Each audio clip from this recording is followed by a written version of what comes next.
and you see it has the image of a shutter. So we're going to go over, and this is our camera control now.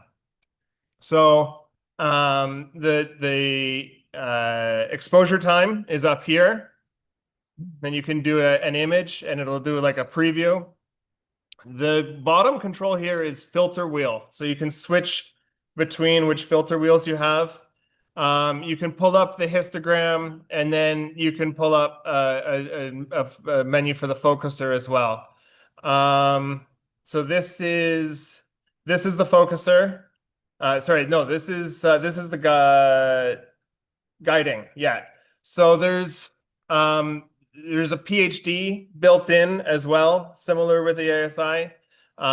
So I haven't got the guiding started yet. I'm still working on getting focused and whatnot. But this, when you click it one more time, you really do come into the full guiding, and you can do region of interest and all this kind of stuff here. I've set the time. Now, there's a histogram, auto white balance. And here you see I've got focus based on the Batinov mask here. I think I switched the white balance or the Bayer mask. But anyhow, so there's the guiding. We're gonna go back to the atlas for a second. Oh yeah, an image from the guiding, getting started there. Okay, so from the atlas tab, you can kind of just go through Stellarium like you would and click on something, and it's going to give you the go-to button essentially. So you'll be able to go to. It'll give you the coordinates, and this is the mount control. Now this is key. So before you can kind of do that, obviously you need to solve. This is our solve button. We've got our speed. This is tracking. I think this is tracking. Obviously our park and our home position, all the manual controls, the emergency stop button, that kind of stuff. And so you can do it that way for now. But next you need to get into the scheduling. So when we get into here, it brings up a quick look, but we'll expand this out with this button, and it gives you by default right now a bunch of slots that you can fill in. You can delete them by clicking on them and then clicking on the delete. But basically, as you click through, there's no keyboard support yet. I don't know if that's coming, but as you click through, you use the sort of prefix button. It'll go through Messier, IC, SH, NGC, all this kind of stuff. So you can kind of see I've set those, with the numbers across. And then you can say what your exposure time is going to be, when you want to start, which filter you want to use, how many reps, that kind of stuff. You can set it to do an auto refocus afterwards. This is me just highlighting and deleting one. All right. So clearly there's some things missing that I haven't talked about. There's no polar alignment tool yet. There's no camera rotator tool built in. There's no way to connect a GPS unit. There's no live stacking. So that's why I said it's going to take some time before they're ready.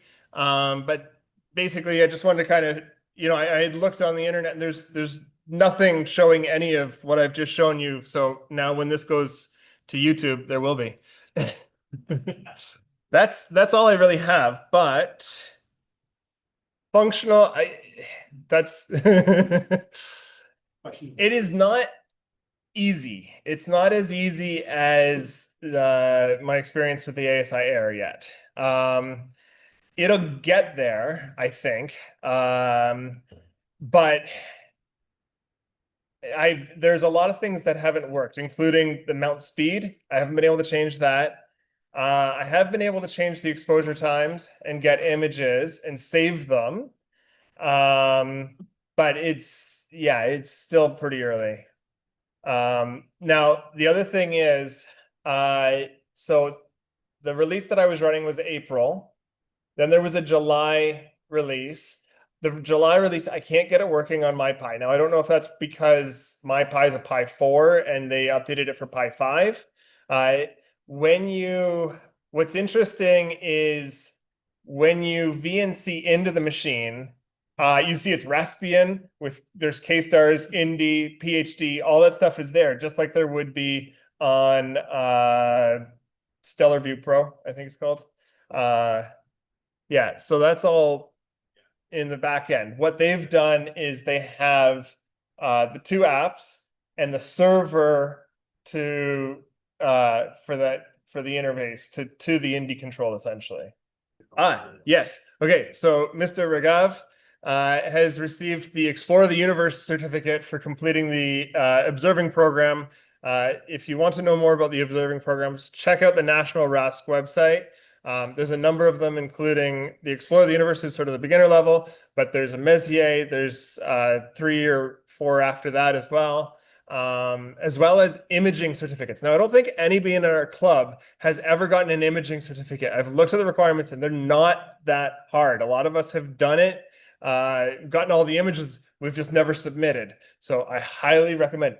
I'd like to shout out to Joe as well for a lot of work putting together our astrophotography rig that people can borrow free of charge, if you remember. So I sent out an email about it, but maybe you didn't read it. I don't know. We also have the S50, which is already out on loan, and there's already someone queued up for it. But hey, put your name in. I also want to give a shout out to UTM, who has given us this room for this semester. If anybody here is from UTM, thank you so much. And Dr. Leah Hirsch, thank you very much for giving us this room. With that, we're going to go to our youth member. His name is Hari, who's back speaking again, this time on eclipses. So we would love to hear from our youth member, and a big round of applause for Hari. Okay, so yeah, hi everyone. My name is Hari. I'm a grade 10 student. I'm 15 years old. This is my only second ever presentation. Some of you might have seen my first one back in July, but yeah, I thought I'd do another one since that one worked out pretty well. So this is my second one. I was supposed to present this in August, but like the August one, the August Potpourri got canceled. So here I am in September presenting this. So this presentation will go into, this is basically a deep dive into eclipses. So if you thought you knew a lot about eclipses, then after this presentation, you'll know more probably. Okay, we'll get into it. Okay, so first I'm going to be talking about eclipse tracks, how eclipse tracks move, both solar eclipses and lunar eclipses. Then I'll be talking about eclipse frequency, so when they happen and why they happen when they happen, most importantly. And then I'll be talking about eclipses in the future and how we can predict eclipses that are happening a long time in the future with such a high degree of accuracy. Okay, we'll start off with eclipse tracks. So I want you guys to look at the diagram here. You can see the Earth rotating and you can see the moon moving around the Earth as well. So first off, we need to understand that a solar eclipse depends on where the moon's shadow falls and therefore where the moon is in space in relation to Earth. Because if you think about it, a solar eclipse is when the Earth, moon, and sun line up with each other, with the moon in between the Earth and the sun. So the moon's shadow is essentially what causes a solar eclipse. So again, a solar eclipse depends on where the moon's shadow falls and therefore where the moon is in space in relation to Earth.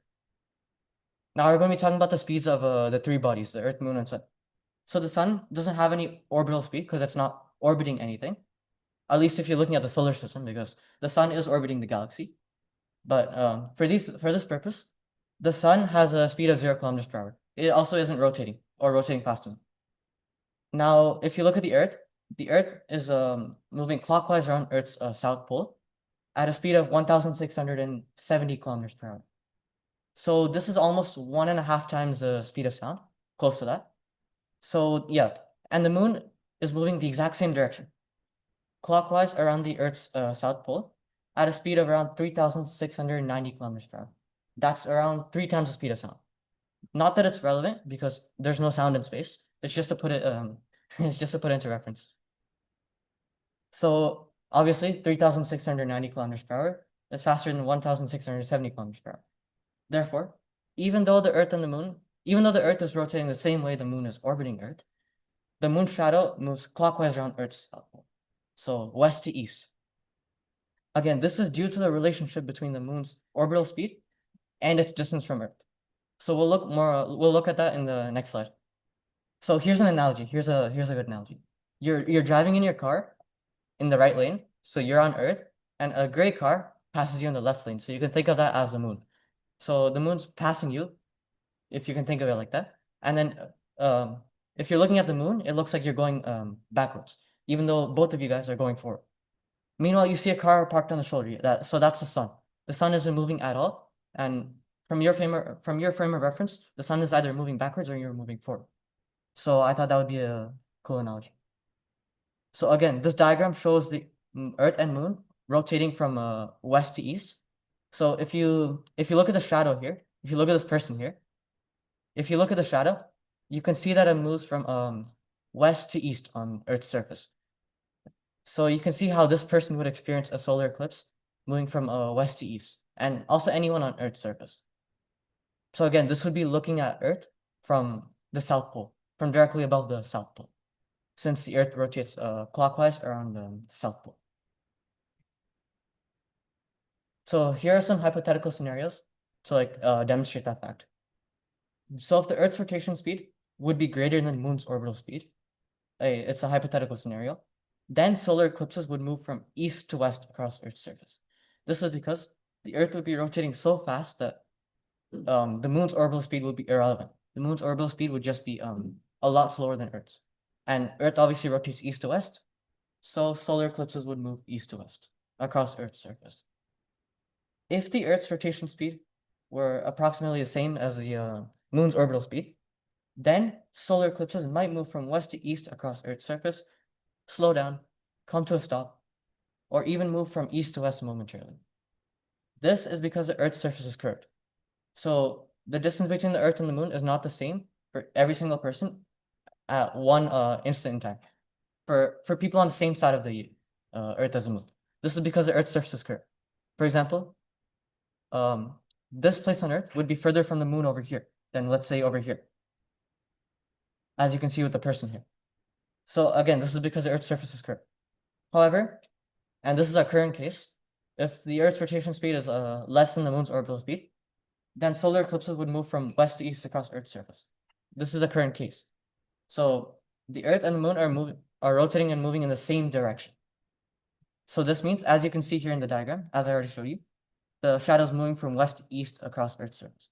So a person on Earth would experience the Moon's shadow coming towards them from the west, and then after a solar eclipse, they would see the shadow disappearing into the east, towards the east. Okay, so now we're going to talk about the same concept, but at higher latitudes. So solar eclipse paths move from west to east on the equatorial coordinate system, as we discussed, but not on the geographical coordinate system. This is because the Earth is tilted, the Earth has an actual tilt of 23.5 degrees. So it's not aligned exactly with the ecliptic. So again, the equatorial coordinate system is offset from the geographical coordinate system by 23.5 degrees. The geographical coordinate system is aligned with the Earth's north and south poles. So that's what we would use here on Earth. That's the same system you would see, for example, on Google Maps, if you were to search up your latitude and longitude. The equatorial coordinate system is aligned with the ecliptic of the solar system. So the same plane on which all the planets orbit. And again, Earth is tilted from that by 23.5 degrees. So as a result, solar eclipse paths will appear abnormal at higher latitudes. Some of them will have weird shapes. So you can see here, these are real solar eclipses. This one is next year, this one is also next year. You can see how it appears to go from west to east, then slightly north, then back towards the east again. Over here, I don't know if you can see it up here, it's because of the Mercury projection, but you can see the solar eclipse going from east to west. It would go like this, and then it's going from west to east. Again, this is near the South Pole, and this is near the North Pole. So the reason they appear to reverse direction is because of the curvature and the actual tilt of Earth. It's because the equatorial coordinate system and the geographical coordinate system are offset by 23.5 degrees. So you can see down here, if you were to draw a line straight down here from the point of view of the sun, I don't know if you can see this yellow line here.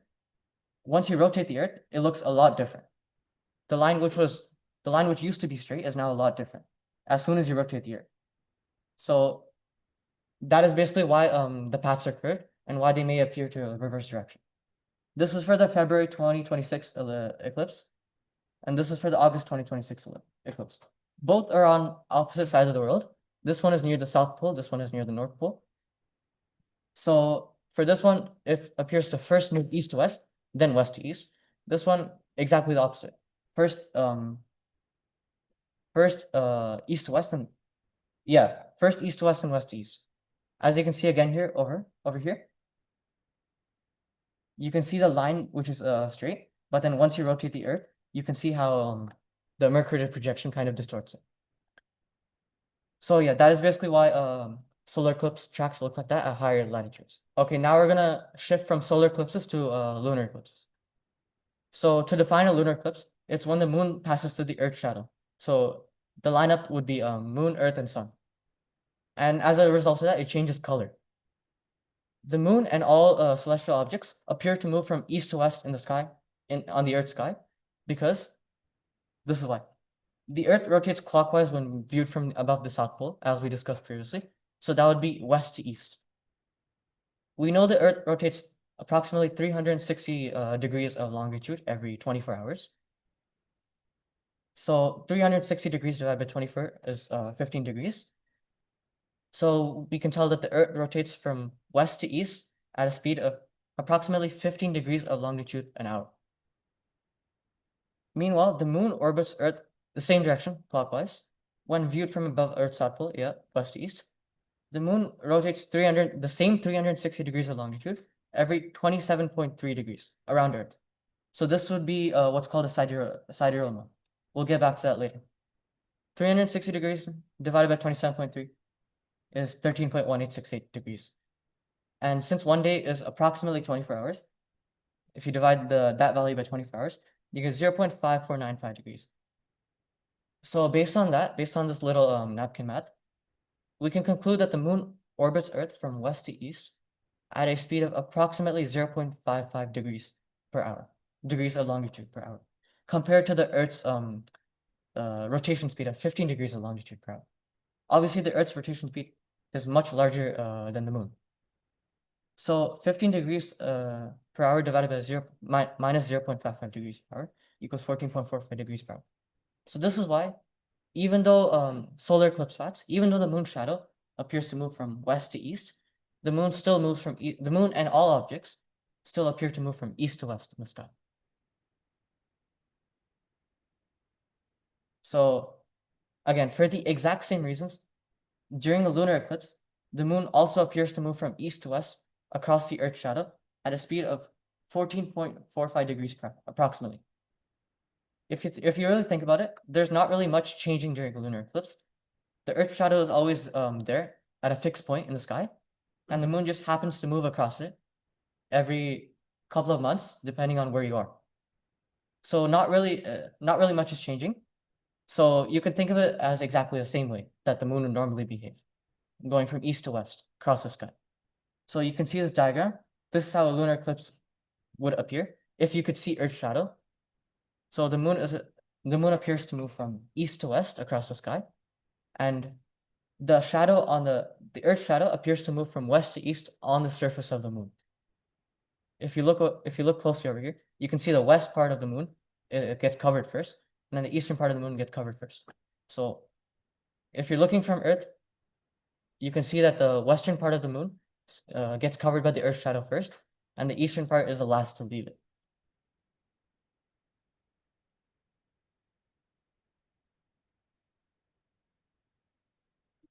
So here's a summary of everything we learned in this section so far. So solar eclipse paths, aka the moon shadow, move from west to east. This is because the Earth's rotation speed is less than the moon's orbital speed, way less.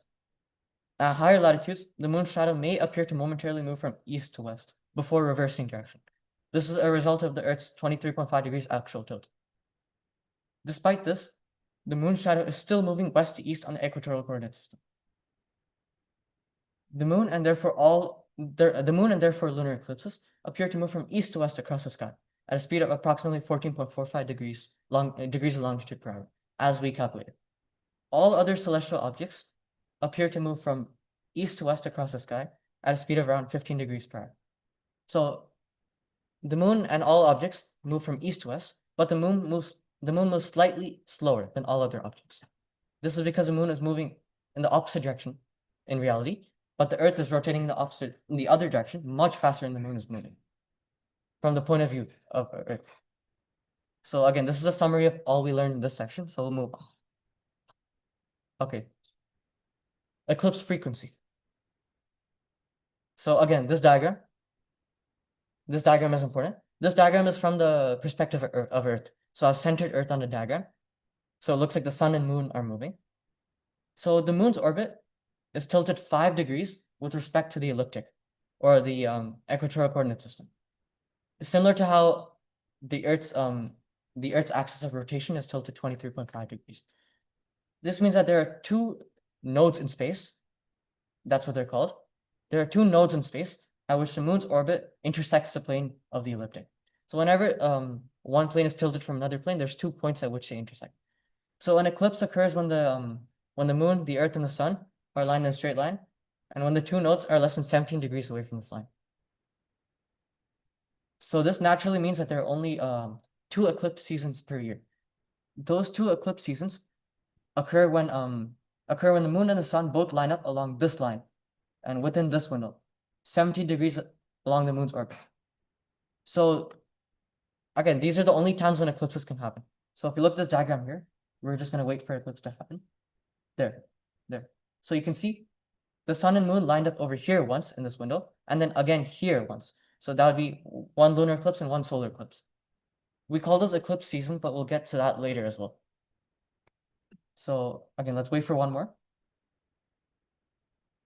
There. So we counted 3 this time. 1 lunar, 1 solar, 1 lunar. So again, in this eclipse season, there would be 3. Okay, so to further illustrate the concept, here's a calendar of all the eclipses for the next 4 years. 2026, 2027, 2028, and 2029. So if you look closely, you can see that there's a couple of months in which eclipses don't happen at all. For example, they only happen in a couple of months. So these are called eclipse seasons. So in 2026, it would be February and March. We have 1 solar and 1 lunar. In August, we have 1 solar and 1 lunar. In the middle, we have a dead zone, April, May, June, and July. And no eclipses are happening. Same with September, October, November, December, January. So each year has these eclipse seasons. And these eclipse seasons appear to shift every year. So you can see the eclipse season shifting from first February and March to just February, then back to January, then all the way back to December. And this eclipse season, you can see it shifting from August and July to July to July and June every year. So they are shifting backwards. So each of the 2 nodes on the moon's orbit gradually shift westward around Earth. So that's called nodal precession. So those 2 nodes that we discussed, they are also moving westward around Earth. The 2 nodes complete a full 360-degree recession every around 18.6 years. So they keep moving westward and westward, and after around 18.6 years, they appear in the exact same position they were 18.6 years ago. So if you divide that by 360, it's 19. So since there's 360 degrees in a circle, that's why we're dividing this, and we get 19. So this means that every year, the eclipse seasons arrive around 19 days early. So that is the reason why the eclipse season here is shifting. So in 2026, we have this season in February and March, but in 2027, it's only in February. It has shifted, the period in which eclipses can occur, the window of time has shifted 19 days early, and it'll keep shifting 19 days earlier every year. You can see here as well. Here, in 2026, next year, the 19-day window will be entirely within August. But in the next year, in 2027, that 19-day window will be within July and August. In 2028, that 19-day window will be entirely contained within July. But in 2029, it'll span across June and July. So again, these eclipse seasons will keep shifting, and after every 18.6 years, they'll return to more or less the same as they were before. Yeah, July 2027 is technically a penumbral lunar eclipse, but it won't be visible. The moon, I checked on Stellarium, the moon gets very, very close to the Earth shadow, but it doesn't quite touch it.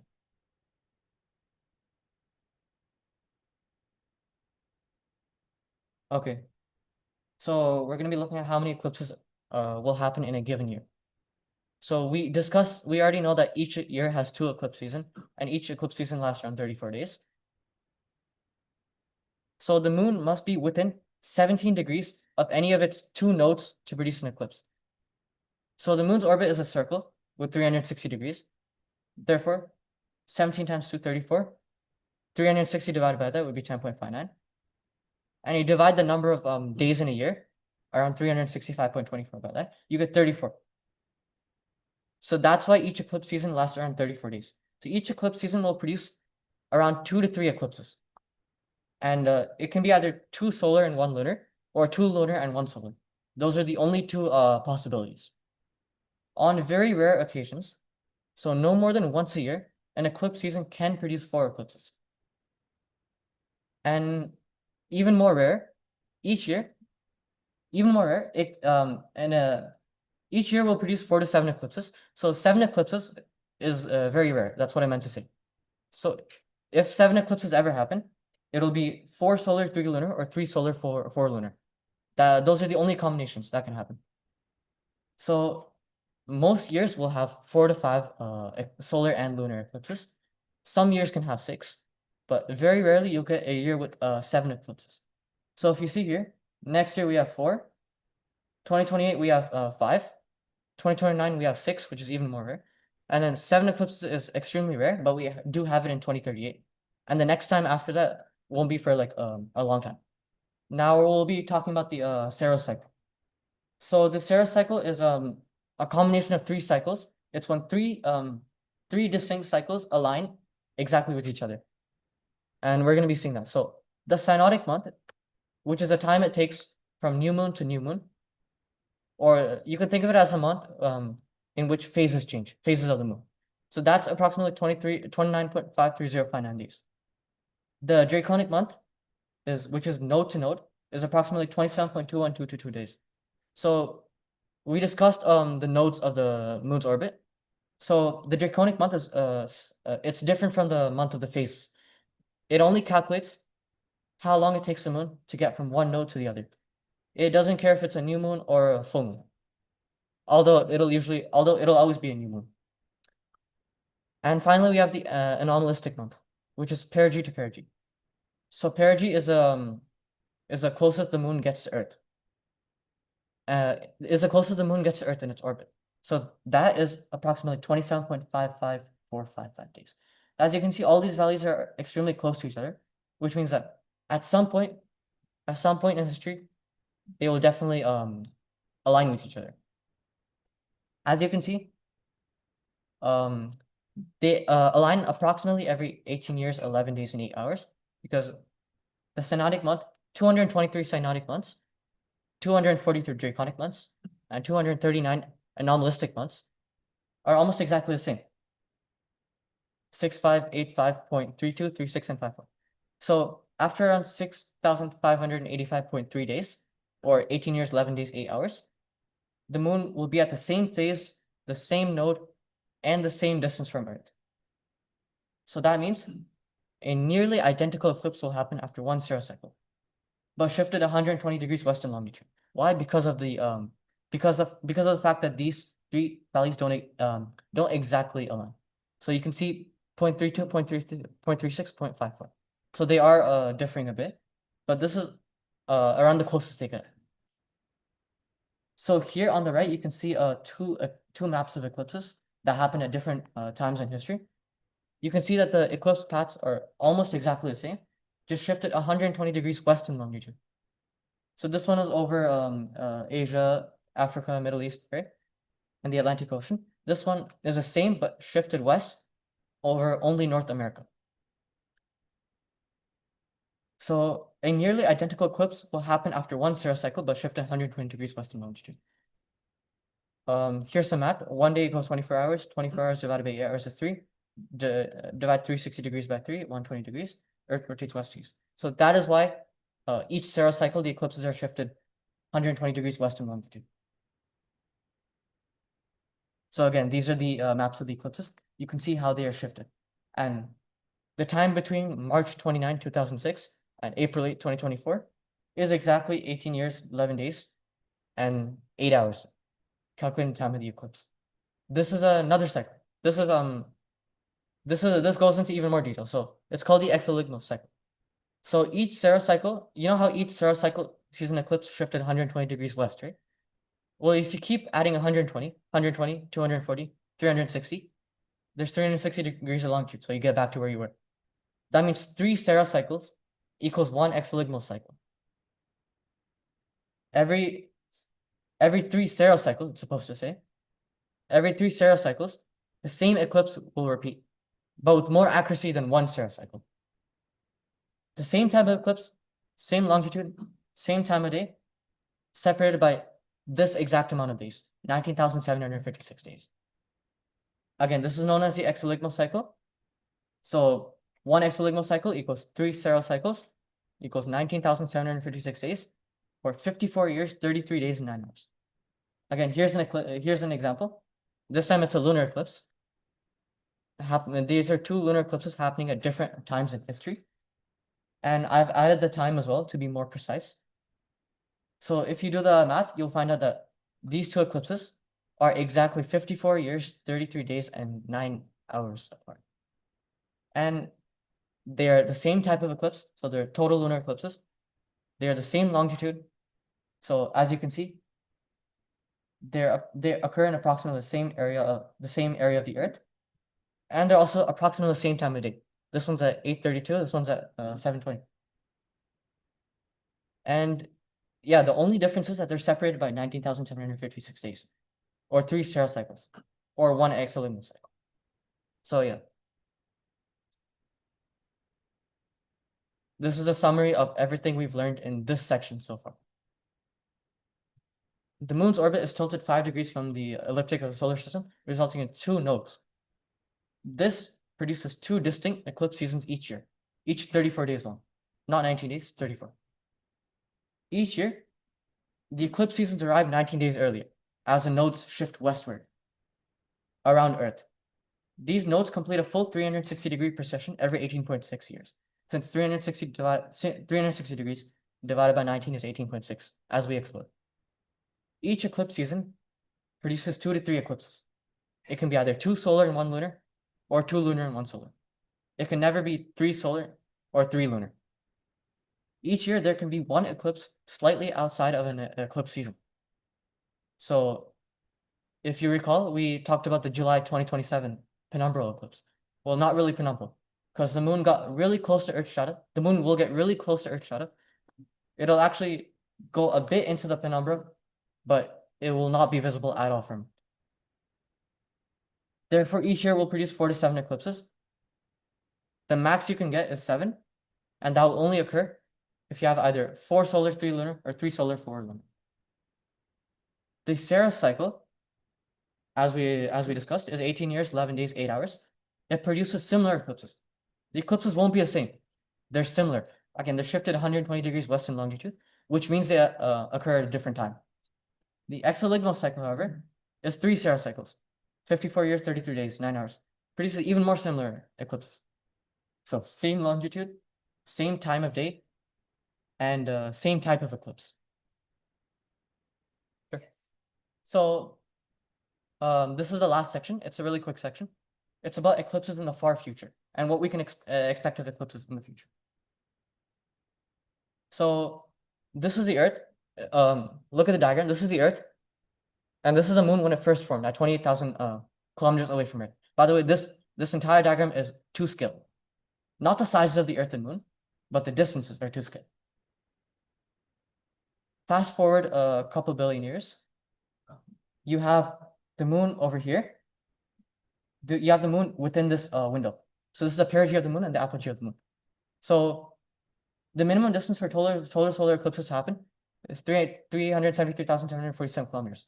We know that because at that distance, a hybrid eclipse occurs. Hybrid eclipse is when the eclipse shifts from annular to total solar eclipse in the middle of the in the middle of the moon transiting the sun. We know that the moon is drifting away from Earth at a rate of 3.8 centimeters a year. So here's some quick math. We find out that, so we do this quick math, and this is how we find out that the ideal distance to the moon is 373,747 kilometers. So yeah, these are some calculations. So 1 kilometer is 100,000 centimeters. The current closest point to Earth that the current closest that the moon ever gets to Earth is 363,300 kilometers. So for total solar eclipses to happen, the moon needs to be no further than this distance from Earth. Therefore, this is a minimum perigee that is required, as a perigee is the closest the moon will get to Earth. So yeah, we just do all this math, and we get 273,481,675 million. At its current rate, the moon's perigee will drift to that distance in this amount of years. That means in approximately 273 million years, there will be no more total solar eclipses. This is our last summary. Here's what we learned. The moon is drifting away from Earth at a rate of 3.8 centimeters every year. Total solar eclipses will continue to become more rare and shorter in length, as very narrow conditions required for them to happen become less and less frequent. Partial eclipses will continue to become more frequent. Same with annular eclipses. Hybrid ones will continue to get rare because hybrid ones are incredibly rare. It's when the solar eclipse shifts from annular to a total solar eclipse in the middle of the eclipse. So the partial eclipse portion will get longer and the totality portion will get shorter. This is in line with partial eclipses continuing to become more frequent and total eclipses becoming more rare. The moon will continue to become smaller and dimmer as it moves away from Earth. Eclipses in general will become more unpredictable and irregular. And again, in around 273 million years, the last eclipse will happen. Last total solar eclipse and hybrid solar eclipse, with totality lasting 0 seconds. And that'll be it. Yeah, I'm done. The end. Thank you, Swapna. So hello, everyone. As Swapna was mentioning, today I'm going to be talking about a beginner's journey. I hope I have other beginners here with me today. And I hope it's going to be useful for someone as well, like the information that I brought. So I brought like some experience through 2 dark skies that I've been over the past month, as well as the Starfest. So let me start. I believe before going over those things, many people here, they don't know me. So I'm going to just introduce myself very quickly. My name is Graziella. I don't work with anything related to astronomy, unfortunately. I do something very boring, which is IT and digital analytics. But I joined RESC, it was April last year. I own 2 telescopes, which is a Celestron 8 SE and the C-Star S50. I am currently focused on the solar system as a beginner. I do have other hobbies, which is pretty much photography, reading, traveling, and as well as play chess. And my goals in astronomy is pretty much deepening my knowledge in astronomy and also getting like my skills in astrophotography improved. So I'm going to start by talking about Torrance Barrens. I know it's not a new thing to most of the people here, but for me, it was like a new experience. I went there to see the meteor shower. I learned a lot by this very first experience, but for the people who do not know about this place, it was actually Canada's first dark sky preserve place that we have. It is located around 2.5 hours from Toronto. It's like going north. The light pollution level there is about 2 to 3 skies in terms of the Barrel scale. There is a very limited parking slot, so if you ever try going there, be very mindful of that. We went there on August 13th. We went there and we went back to Toronto on the same day, so we didn't stay overnight. And just like a curiosity about the geology, they do have like some rocks which are pretty good for like, they don't reflect a lot of light. So that's why it's very easy to go there and like see this dark skies preserve. So those are 2 pictures that I was able to take from there. As you guys can see, the moon was like beautiful, very like light, which kind of like it wasn't a good thing, but anyways, it was beautiful. We did arrive early for getting like the parking slot, as I was mentioning. Be very mindful about red lights. This was something that was disturbing us because it takes around 20 to 30 minutes for your vision to get like adjusted to the darkness. So do use red lights. We saw many people that were not following this and it was kind of like disturbing other people. Plan to stay overnight if you can. Like for us, it was very tiring to go back to Toronto on the same day. They do have like many like cottages, hoteling like around, so it would be like a great idea. Bring snacks, but please don't forget to look up because it was a meteor shower. I know this may sound silly, but every time we were looking down to get our snacks, people were gasping about the meteors and we were just like missing most of them. So be very careful on that. If you can, bring a reclining chair or something that you can be very, very comfortable, and also dress in layers, even if it is summertime, because things can get very cold north there. The other dark sky that we went was the Sahara Desert in Morocco. It was last week. This one, light pollution, is Bordeaux 1 sky. There was like a very climate advantage over there, which is like the dry desert, which means that we could see kind of like these stars sharper and like steadier. There's like a very curiosity about astronomy and culture is that like nomads over like past times, they used to take constellations as a way to do like navigation guides and calendars. And for some reason, like I found like the perspective in terms of these stars, they were very down in the horizon. So that was like a very like different thing for me, even though it was the northern constellations as we see here. So these are like 2 pictures that we took there. We didn't have any equipment, unfortunately. I only had my phone and a very shaky hands to take those pictures. But one thing that I just wanted to point out here is that we could see the Pleiades right here, which looks like a question mark. This we could actually see with our naked eyes. So again, like beautiful, beautiful dark skies, very quiet, no disturbance at all. It was a very nice time. All right, now talking about Starfest. For the Starfest, I went only for the Saturday as a day pass. For those who haven't been to this event, it's Canada's largest annual astronomy gathering. It's really, really cool. People are very friendly. You're gonna walk around, you're gonna see many people with their telescopes. You're gonna see like small telescopes to very big ones. It is actually for people since beginners to very advanced people. So if you haven't been, I also included here the dates for the next year. It's gonna actually happen during the meteor shower. So I think it's gonna be like a great opportunity if weather allows. I just want to do a disclaimer here. Everything that I'm gonna present from now on, it's based on my experience and my point of view. So all the presentations that we went through, even though I wish I could include all of them here, the ones that I'm gonna be presenting are just the ones that I was able to take part on. So I'm going to start with the first one, which is exploring the solar system through daydreaming and storytelling. Dr. Jace, he was fantastic. He is one of the authors of this book. I think he already presented to RASC before. I do have this book. I recommend if you don't have it. Basically, this book is pretty much, I know like astronomy sometimes can be very overwhelming in terms of the amount of information and everything that we want to learn. So from this book, it's pretty much a way that you can come up with, like, it might sound like silly questions, but it is a way for you to actually understand more about our universe. So one that I also included here is like one question that was in the book, like how fast would someone have to walk around the planet Mercury in order to stay in darkness? It sounds like, okay, like why do I need to know about it?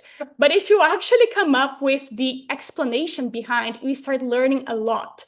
So he's pretty much like bringing in terms of creativity as well as like theory to you, like in terms of how to understand more about the universe. I found it pretty interesting. Beginners like me, this is something that really serves as a guidance. The other one that we had was imaging automation, how to get some sleep while imaging by Keith. Okay, this was mind-blowing.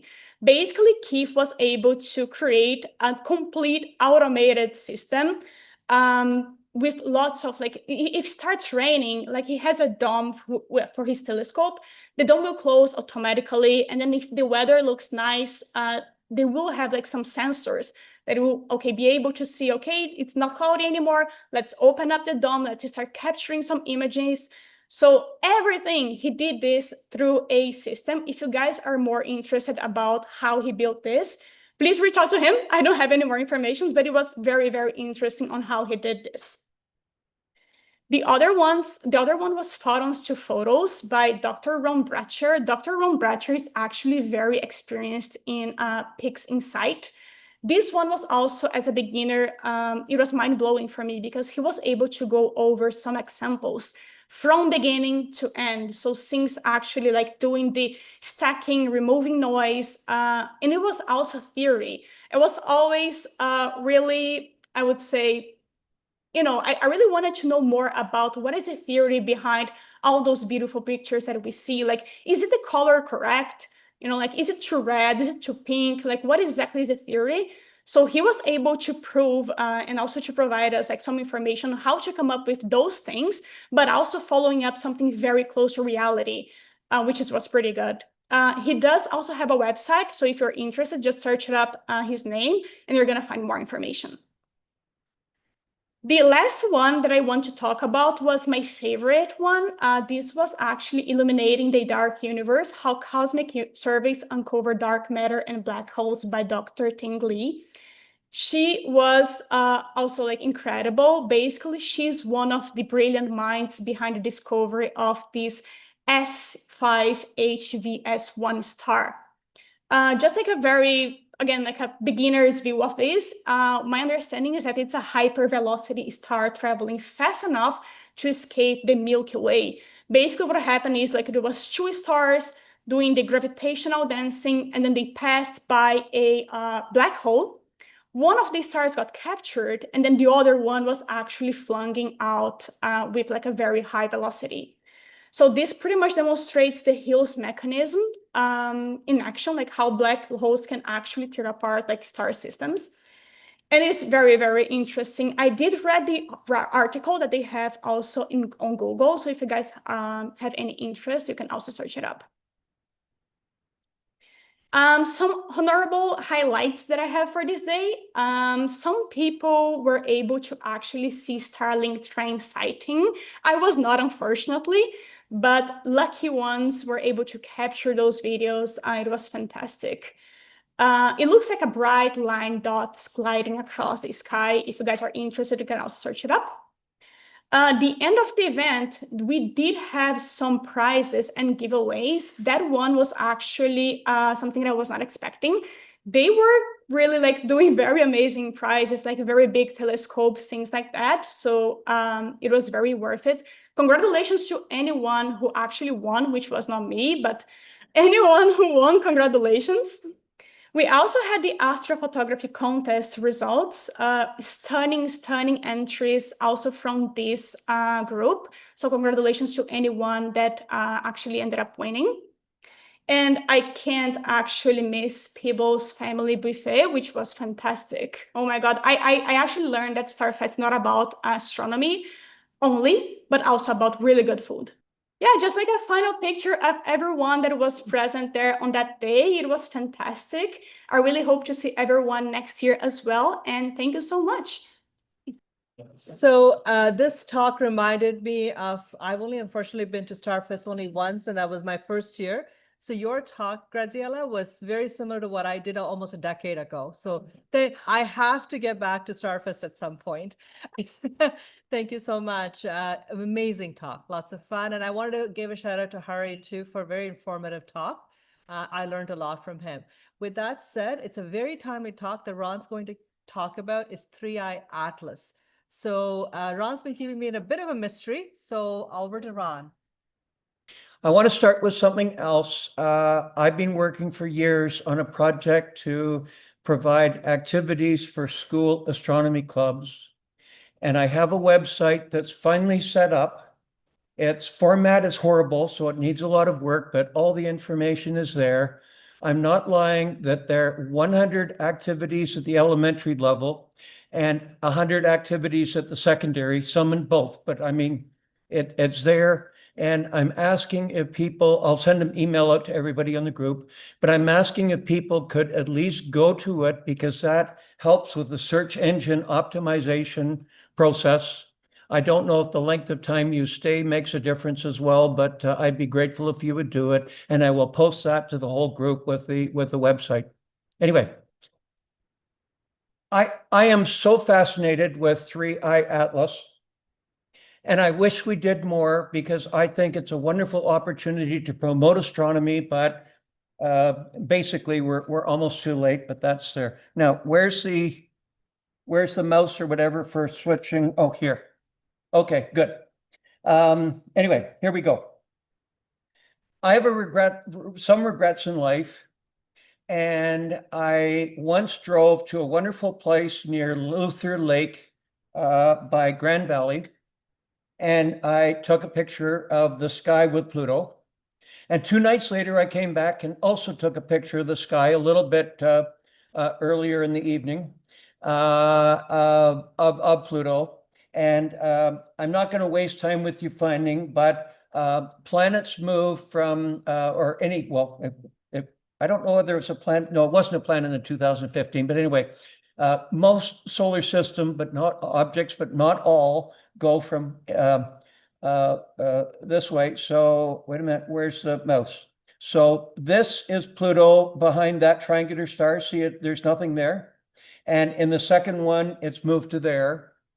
Now, if I'd gone back the third night or, a few nights later and took another image and had an exact record of the times, I could plug that RA and DEC information with times into a computer program, and it would give an approximation of the orbital parameters. There are 6 numbers that define an orbit, and I didn't go back a third time, and I really wish I'd done that, but, c'est la vie. Anyway, 3 of those numbers are angles. 1 is for time, the date of perihelion, when it's closest to the sun. A distance, a size, the perihelion distance. And the third one gives the shape. And can I rotate this? And that's the eccentricity. And it just comes out of the math from the observations. And it's a number. And if your orbit is almost round like Neptune, which is blue in my diagram, it's roughly a circle. Pluto is, I call it more elliptical, but they're all ellipses. It's more angle, and actually part of it inside Neptune and part outside, and my scale is wrong and they aren't the same orientation. But when you get to a comet like Halley, it's 0.98 and it's really long and narrow. And again, I don't know whether everything's right, but this gives the shape. But that number comes out of the observations. And when people saw this object and they started doing it, the number ended up being 6. Now, when a number is 6, that means it's not an ellipse, it's a hyperbola. And it basically means it came from elsewhere at a high speed. It's going to go, where's this? It's going to go within Mars's orbit, and it's going to scoot out again. And it's coming in, I think it's 58 kilometers a second when it's a long way away. And then it gets to something like 65 or 70 when it's close. So this is a one-time visitor, and it's really exciting. Now, Harry, I hate to tell you, but most objects go the way you said, but there's some objects like Comet Halley and this one that go opposite to the normal motion of objects in the solar system. So you'll see that the planets are all going counterclockwise from north, but this thing is going clockwise, so it's actually going in. Okay. It was discovered on July the 1st. And what they do is they take a few observations and they do a quick estimate, and then they're able to work out where it was in the past, and they look for previous observations that found this object. And they actually went all the way back to May the 6th, and then they get a very accurate prediction of its future path. It's going nowhere near us, by the way. And it seems that comet diagrams, they show where it's going to be on different dates, but I find that really frustrating because most comets are against the sunset, the dusk, and I can't see any stars when the comets are there. But anyway, that's it. So we're around September 12th, which is somewhere here. in Libra, and it's moving across, but it's getting brighter because it's closer to the sun, but it's also getting closer to perihelion, which means it's close to the sun, which means it's a low angle at sunset, and also it means that there's often a sunset glow, and I'll get more to that later. After perihelion on October 29th, although some NASA dates say 30th, maybe they don't use universal time, I don't know. It becomes a morning object, so we have to get up at like 5 in the morning if we want to see it, but the view actually is going to be pretty good then as well. I made this sketch of a visitor of it going through, so it starts somewhere near Jupiter's orbit, but Jupiter isn't there.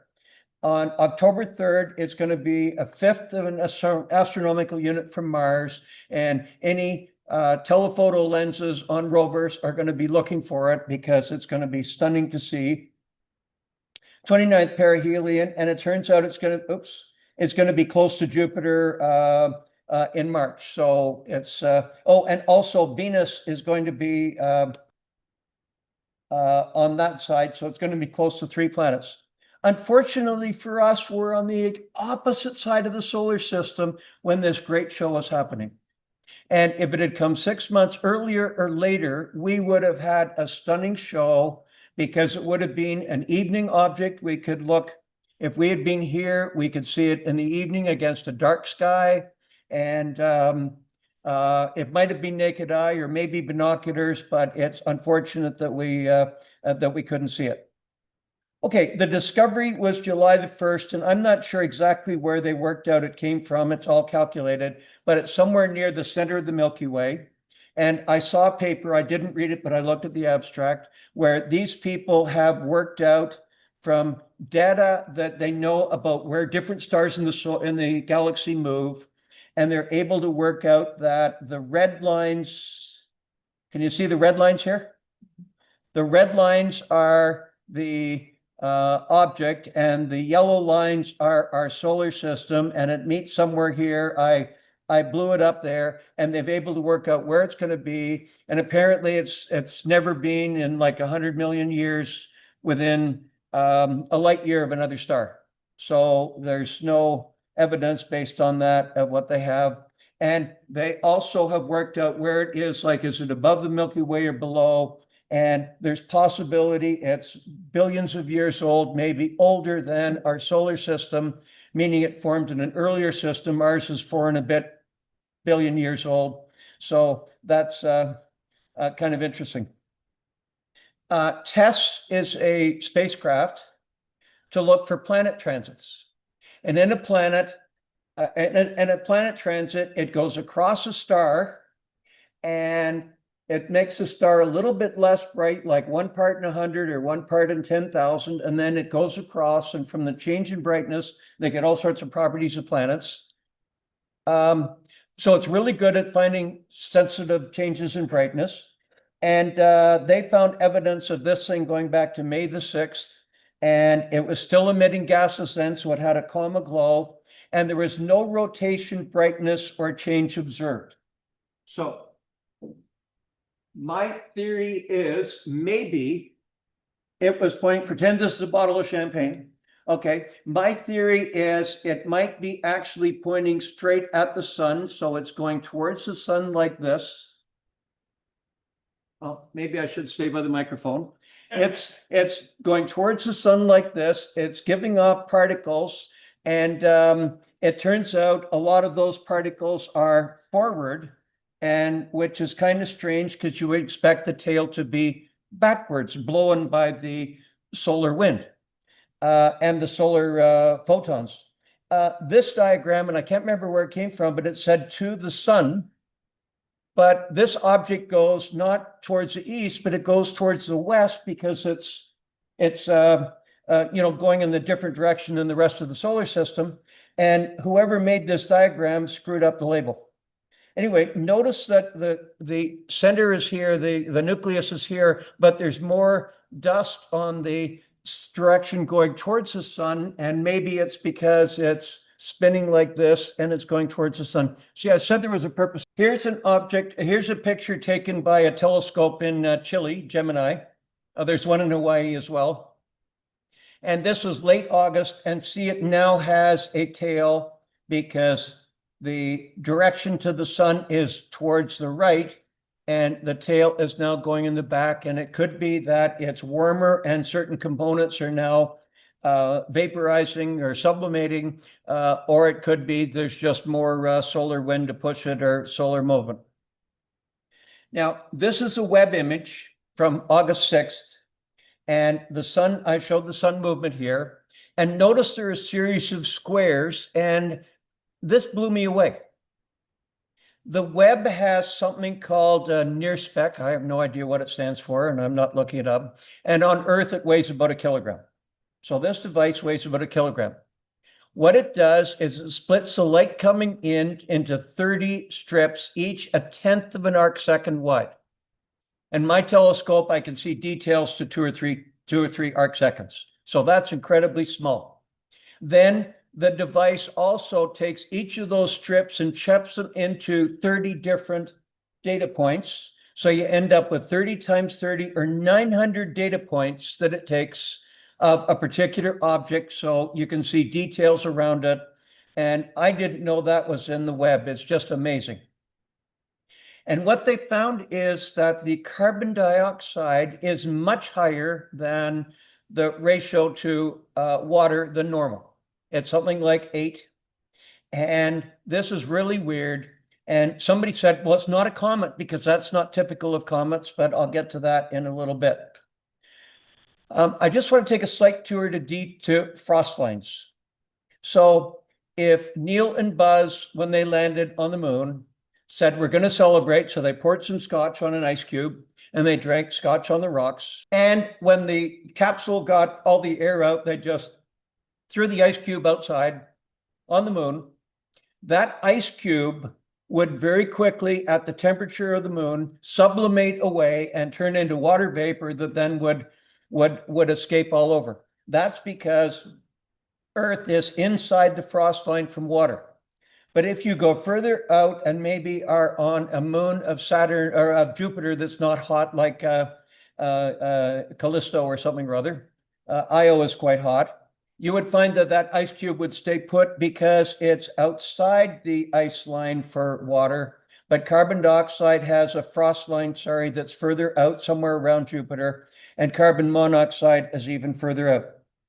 So what they have here is, this is a graph from a paper, and this is distance from the sun, and this is that ratio, and this is 1, this is 10, this is 1/10, and this is some comet that was found in 2016, and this is 3I Atlas, and see how far away it is from the other comets that have been measured? So this is really unusual, and they really don't know why. Is the nucleus, when it formed in whatever solar system it formed 10 billion years ago, have a lot of carbon dioxide? Or has radiation changed the comet after its many billion years around the galaxy? Or maybe it has a thick crust, and they really don't know, but there are lots of mysteries with this. I'm just going to show you some pictures here. You can see the individual pixels of this image that's 3 arc seconds by 3 arc seconds. Wow. And this is just light. It's close to visible. This is the CO2 wavelength, which is 4.3 microns. And notice it's up to 30, whatever that unit is. I'm not sure. But the water and the carbon monoxide is 0.3. So you see how much more carbon dioxide there is in others. And this is the sort of thing that more experiments will show. Now, there's a website called QUARCS, and it has various data of the brightness of this object. I should have loaded a little, like there's a bit more data that I haven't loaded yet, but right now it's getting close to mag 15 and it might be mag 14, but by then it's going to be close to perihelion. And I'm just taking that diagram and I'm showing you on September 11th, the astronomical twilight, when the sun is well set, 18 degrees below is, according to what I read, is 9:15. And wait a minute, what's going on here? Anyway, the comet sets right now at 10:10, so we have a window to see it now, and the moon is waning gibbous, meaning it doesn't rise until after sunrise, and right now it's at least yesterday it was 9:21. By September 23rd, you're going to find the crescent moon is going to rise when it interferes. So this is the only 2-week opportunity we have to see this thing in the evening. And I've talked to several people whom I won't name or contacted. And I said, this is a big quote word that Biden used to describe Obamacare, right? Big deal. And I think it is. It's a marvelous opportunity for us to approach, interest people in astronomy. And we're not doing anything about it. Anyway, that's my message. Now, I'm now going to talk about, to me, okay, I can't remember my next slide. Yeah, this one. And this is just the same thing. So right now, the Earth is maybe here, and the comet is maybe here, and in October 3rd, it's going to be close to Mars. So we're running out of opportunities to see it. Now, the biggest mystery of this comet is as follows. Are you ready? This guy is an astronomer at an obscure university. Has anybody heard of Harvard? And he had a minor role. He was the head of the astronomy department, and he studies astrophysics and cosmology. Oh, did I forget to mention comets? Oh, maybe I didn't. Or maybe he doesn't know what he's talking about. Anyway, he's twice speculated that an interstellar object is made by alien technology. I found the abstract, and the next page, obviously you can't read that, but the next page is going to have exact words with lots removed. The recently discovered interloper has displayed anomalous characteristics. Yeah, okay, it's weird. And hypothesize it could be technological and possibly hostile. Well, I want to speculate that the moon is made of green cheese and the 12 astronauts that walked on it were too stupid to notice. I'm sorry, it just makes no sense, but it's even worse. I said that it comes close to Venus, Mars, and Jupiter, which is unusual. Low retrograde, meaning it's going opposite to normal objects. And that offers benefits to extraterrestrial intelligence.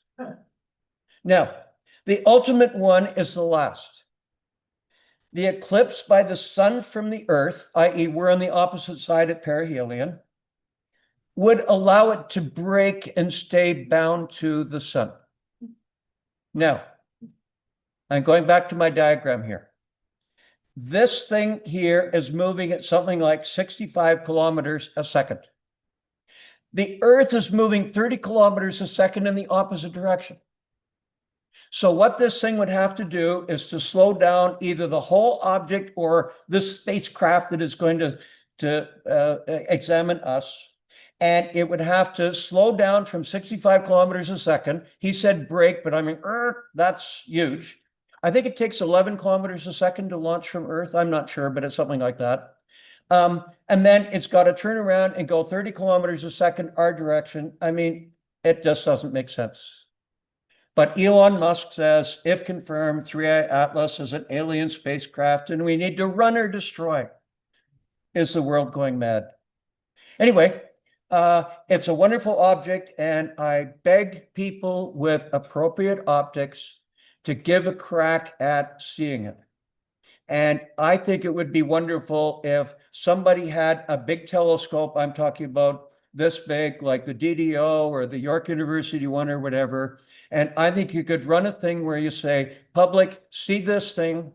They would show it on a screen because you can't have individuals seeing it, and they'd actually see it moving and see this wonderful visitor. And this might not ever happen again. And I think we're missing an opportunity. Anyway, thank you very much. somewhere around 14 and a half. And this is an extended object. So a 14 magnitude star, or maybe Pluto that's a tiny dot, is easier to see than a 14 magnitude comet that's extended. And I don't know whether amateur scopes are enough to see it, but certainly a big scope like the York University ones or the CAO in Collingwood.